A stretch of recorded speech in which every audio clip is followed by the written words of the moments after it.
Hai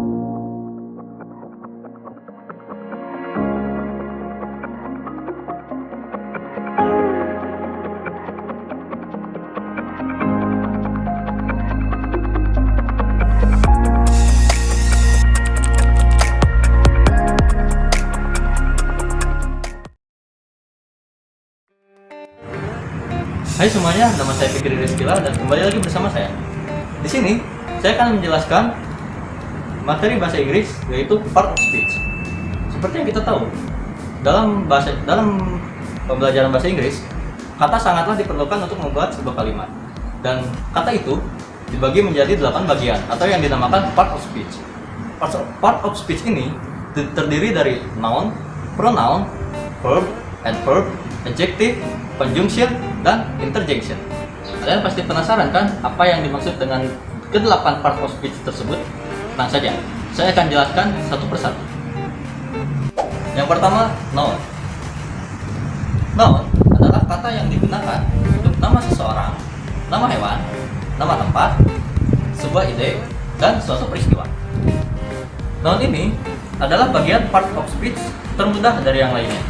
Itulah kenapa noun ini diajarkan pertama kali kepada siswa di sekolah dasar.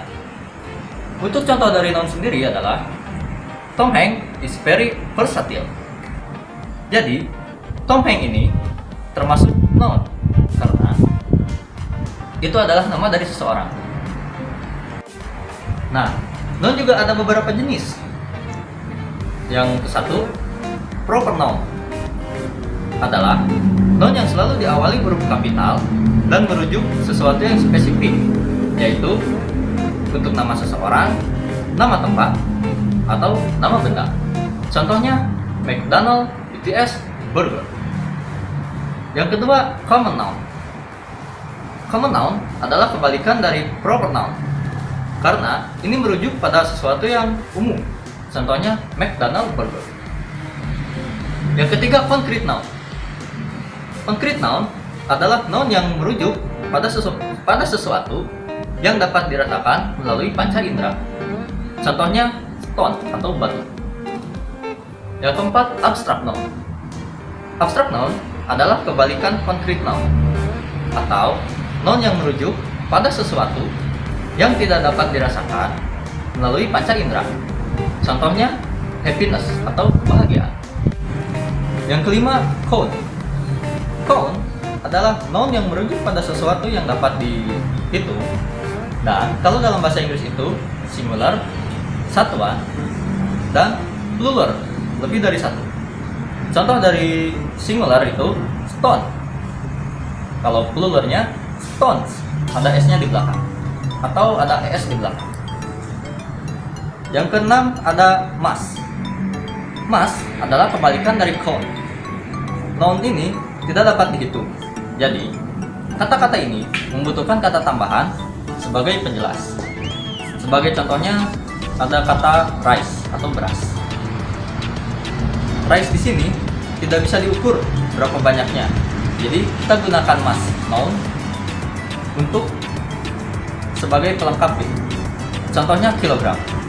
Jadi, kalau digabungkan menjadi 2 kg of rice. Yang terakhir ada collective noun. Collective noun merujuk pada suatu kumpulan manusia, hewan, atau sesuatu. Contohnya, class, group of students, faculty, group of teachers, and pride, group of lions. Yang kedua, ada pronoun. Pronoun itu memiliki fungsi sebagai kata pengganti untuk noun. Contoh dari pronoun itu adalah I, it, she, he, mine, his, her, we, they, theirs, and our. Contoh kalimat dari pronoun ini adalah we are number one.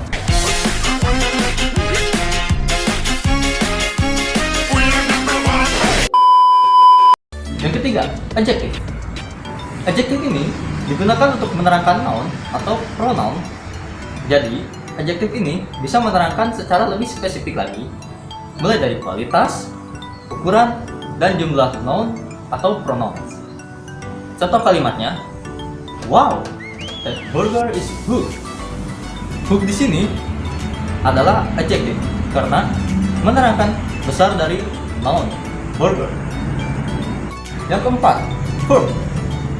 Nah, verb ini adalah bagian yang paling penting dalam part of speech karena tanpa adanya verb, sebuah kalimat tidak akan terbentuk. Seperti aku, tanpa adanya kamu, aku tidak bisa hidup. Terimalah lagu ini.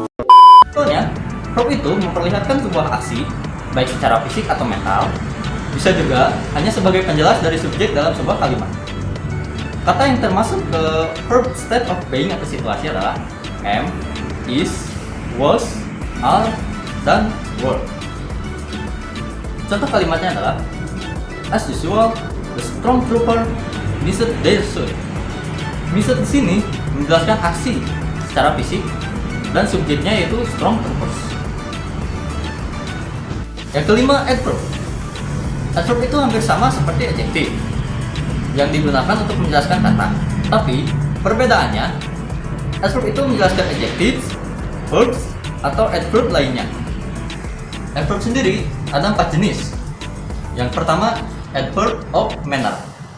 Adverb of manner ini merujuk ke sesuatu yang telah terjadi atau bagaimana sesuatu itu terjadi. Contohnya, Annie dance gracefully. Kata gracefully menjelaskan bagaimana si Annie ini dance atau menari. Yang kedua, adverb of time. Adverb of time ini merujuk ke kapan sesuatu terjadi atau kapan sesuatu itu berakhir. Contohnya, she came yesterday. Kata yesterday menjelaskan kapan dia itu datang. Yang ketiga, adverb of place. Adverb of place ini menjelaskan tentang di mana sesuatu terjadi atau di mana sesuatu telah terjadi. Contohnya, of course, I looked everywhere. Adverb everywhere ini memberitahu di mana si I looked. Yang keempat, adverb of degree. Adverb of degree ini menjelaskan sejauh mana atau seinsentif apa sesuatu yang spesifik itu terjadi atau telah terjadi. Contohnya, the child is very talented. Kata very ini adalah adverb yang menjawab pertanyaan dari to what degree is the child talented. Yang keenam, preposition. Part of speech ini merujuk pada kata yang spesifik mengenai lokasi atau waktu di lokasi tersebut. Contoh kata preposition adalah above, below, throughout, outside, before, near, dan since. Contoh kalimatnya adalah Mira is hiding under the table. Under the table ini memberitahu kita di mana si Mira ini bersembunyi. Yuk, ada conjunction. Conjunction adalah part of speech yang merupakan penghubung dari suatu kata, kalimat, atau klausa. Contoh kata conjunction ini adalah and, yet, but, for, nor, or, and, so. Contoh kalimatnya adalah this cup of tea is delicious and very smoothie. And di sini adalah termasuk conjunction karena menjadi penghubung antara dua kalimat. Terakhir, yang kedelapan, ada interjection. Part of speech ini merujuk pada kata yang mengekspresikan perasaan karena interjection itu sering digunakan untuk perasaan yang kuat. Jadi, mereka biasanya diikuti tanda seru. Contohnya, hooray! We won! Hooray ini mengekspresikan perasaan senang. Jadi, kata itu termasuk ke dalam interjection.